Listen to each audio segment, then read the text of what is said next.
So ayun mga kapayaso, simulan natin ng umaga na walang kakwenta-kwenta. Bago ko makalimutan, ito pala yung part 15. So ngayon kapayaso, dahil wala akong magawa, pagtitripan ko naman itong sa tapat ng duyan ko. Lalagyan ko siya ng tapakan. Kasi pag umuulan, laging basa dyan. Pero ang totoo, wala talaga akong magawa. Ang gusto ko kasi dyan, habang nakatambay ako dyan, nakapatong yung paa ko. Habang tinititigan ko si Duwende. So ayan, nilagyan ko ng mga pira-pirasong bato. Saka ako lalagyan ng simento. Ang lakas talaga ng trip ko. At syempre, haluin na natin tong cake. Ay mali, simento pala. So ayan, simulan na natin ang pagtitrip.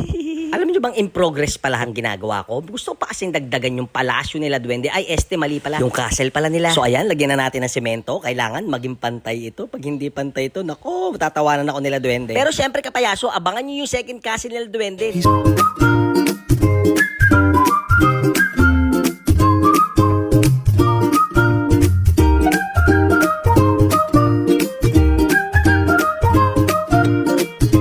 So yung kapayaso, nakita nyo ba yung ginagawa ko? So ito, medyo maayos na siya ng konti. Ganyan lang style niyan, patungan ng paa ko. Di ba nga nagtitrip ako? O baka gusto nyo rin makitrip sa akin? Sigurado ako kapayaso, magugustuhan nyo tong gawa ko. Kaya isang like and share naman dyan para naman ganahan ako. Alam nyo bang napapagod din ako? Kaya ginagawa ko tong content na to. Syempre para sa inyo kapayaso. So ito na itsura niya ngayon, di ba? Maganda na. Habang nasa duyan ako, papatong ko yung paa ko. O di ba? O yun na rin. O. Nakita nyo ba yung sa may puno dati? Sementado na rin. Tinatag ko na. Abangan nyo kung anong ilalagay ko dyan. Sigurado ako kapayaso, magugustuhan nyo yung ilalagay ko dyan. Pero syempre kapayaso, abangan nyo yung susunod na castle nila. So sige na kapayaso, abangan nyo yung part 60. Bye bye kapayaso!